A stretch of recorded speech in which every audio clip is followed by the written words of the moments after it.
अल्हम्दुलिल्लाहि व कफ़ा व सलामुन अला इबादिल्लज़ीना इस्तफ़ा अम्मा बाद औज़ु बिल्लाहि मिनश शैतानिर रजीम इन्ना नहनु नज़्ज़लना ज़िक्रा व इन्ना लहु लहाफ़िज़ून सदक़ल्लाहुल अज़ीम। सदर जलसा और स्टेज पर होने अफ़रोज़ हज़रात उलमा इकराम, मुअज़्ज़ज़ सामीईन, बुजुर्ग और दोस्तों,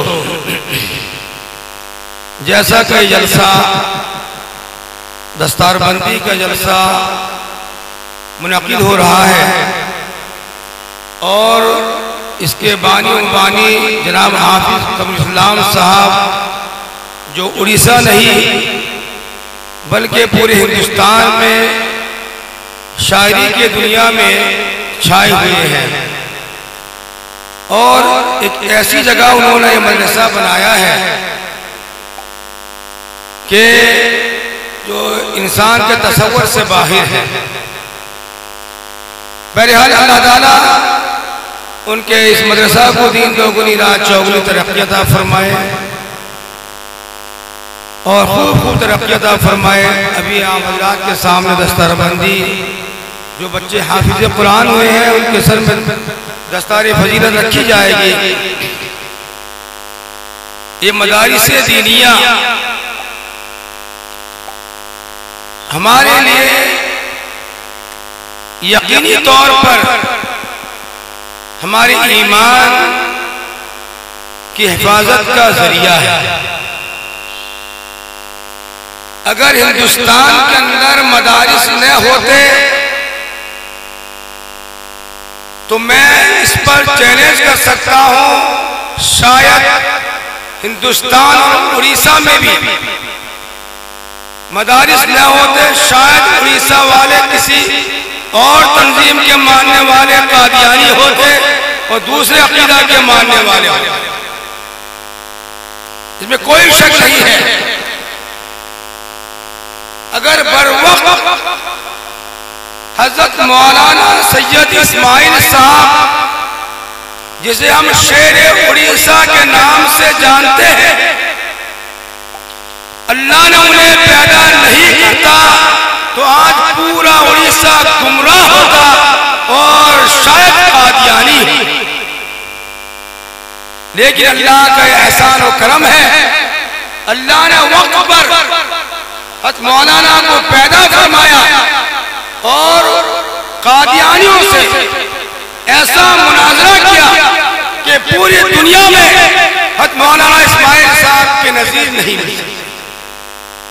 उसके बाद बहुत सारे हवादिसात आए, निज़ाखानियत के हवादिसात, मौजूदियत के, और अल्लाह ने सरज़मीन उड़ीसा के अंदर ऐसे ऐसे लाल पैदा किए कि हर बातिल का जवाब देने के लिए उन्होंने आंख से आंख मिलाकर यहां से उनको भगाकर अपनी जगह भगाकर यहां पर उन्होंने सांस लिया। चाहे मौलाना सैयद सिराजुल साजिदीन साहब हो, वालिद मोहतरम हो, चाहे और जगह भी हमारे हो, उसके बाद आहिस्ता आहिस्ता अल्लाह का निजाम है कि अल्लाह का निजाम में कोई इंसान खाली होता है, उसके बाद अल्लाह तबारक व तआला ने ऐसी शख्सियत को पैदा करता है जिसके लिए वो उसके लिए काफी होता है। ये अल्लाह का निजाम, ये नया दुनिया नहीं चलता है, जरूरी है। और मदारिस का जाल, मदारिस से मोहब्बत हमें उतना ही जरूरी है जितना हम अपने हर चीज से मोहब्बत करते हैं। मदारिस से मोहब्बत करना, मदारिस को बचाना हमारे लिए जरूरी है। और मैं आपको बता दूं कि इल्म दीन का हासिल करना हर मर्द और औरत पर क्या है, फर्ज है। और फर्ज में दो तरीके का फर्ज है, फर्ज ऐन होता है, फर्ज किफाया होता है।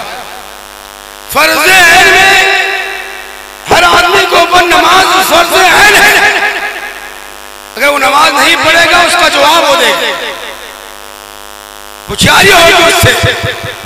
और फर्ज किफाया, जनाजे की नमाज की मिसाल ले लीजिए, वो फर्ज किफाया है।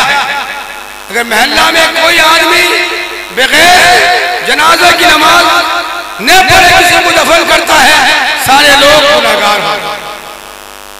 इसी तरह इल्म दीन का हासिल करना एक तो फर्ज ऐन की हैसियत है और एक फर्ज किफाया है। फर्ज किफाया इल्म दीन है और ये हर महल्ला में होना चाहिए। कम से कम हर महल्ला में इल्म दीन हाफिज़े कुरान होना हमारे लिए जरूरी है, जो हमारे ईमान की हिफाजत कर सके। और फर्ज किफाया तो जरूरी है। फर्ज ऐन हर आदमी के ऊपर, हर इंसान के ऊपर, हर नौजवान के ऊपर, हर बच्चों के ऊपर इतना ही हासिल कराना चाहिए कि वो अपने कम से कम उनको नमाज के मसला मसाइल वाकिफ हो, ज़कात के मसला मसाइल वाकिफ हो, हज के मसला मसाइल वाकिफ हो, तलाक के मसला मसाइल वाकिफ हो, वजू के मसला मसाइल वाकिफ हो। ये अगर नहीं हो, अगर हम नमाज के मसाइल नहीं जानते हैं, हमारी नमाज नहीं हो रही है। 3 आदमी ये नमाज पढ़ रहे थे, मस्जिद में नमाज पढ़ रहे थे, बाहर से एक शख्स आया, अस्सलाम वालेकुम व रहमतुल्लाह। उनमें से एक शख्स जो था जवाब दे दिया, वालेकुम अस्सलाम व रहमतुल्लाह व बरकातुहू। है किसमें? नमाज की हालत में, नमाज की हालत में। दूसरा बड़ा बहादुर था, उसने कहा करे लोग मियाँ नमाज की हालत में कहीं बात की जाती है, तुम सलाम का जवाब दे रहे हो, ये खुद नमाज की हालत में। और तीसरा और उससे बहादुर निकला, बड़े कमाल की बात है कि तुम लोग दोनों बात किए, मैं बात नहीं की। ये और बहादुर निकला।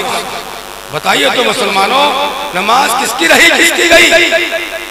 सबकी नमाज बाकी, किसी की नमाज बाकी नहीं, सब नमाज। ये सिर्फ ये चीजें मकातिब और मदारिस से ये चीजें मिलती हैं, और मदारिस में जितना जरूरी है मकातिब का ख्याल करना उतना जरूरी है। हमारे बच्चे जो सुबह पढ़ने आते हैं, उनको आप इल्म दीन सिखवाइए, मसाइल का सिखलाना और कुरान पाक का सिखलाना है आपके लिए जरूरी है। कुरान की बात की जिम्मेदारी अल्लाह ने लिया है, और कल क़यामत में ये कुरान नौजवानों की शक्ल में उस इंसान की बात करेगा जो कुरान पढ़ते थे। इसे पाक में आता है, जो कुरान पढ़ता था अल्लाह के सामने कुरान शरीफ नौजवान की शक्ल में उसकी सिफारिश करेगा। और जो हाफिज़े कुरान होंगे, ऐसे 10 आदमियों को जन्नत में दाखिल करेंगे जिन पर दोज़ख वाजिब हो चुकी है। इसीलिए बड़ी फजीलत की बात है, बड़ी चीज है। अल्हम्दुलिल्लाह आजकल उड़ीसा वाले जाग रहे हैं और खुद जाग रहे हैं, अपने बच्चों को मदारिस में भेज रहे हैं।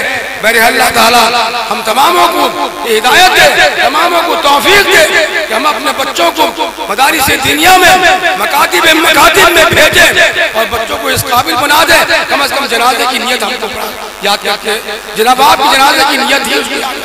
अल्लाह ताला हम तमामों को इल्म दीन हासिल करने की तौफीक अता फरमाए। आमीन सुम्मा आमीन। व अल्हम्दुलिल्लाह रब्बिल आलमीन।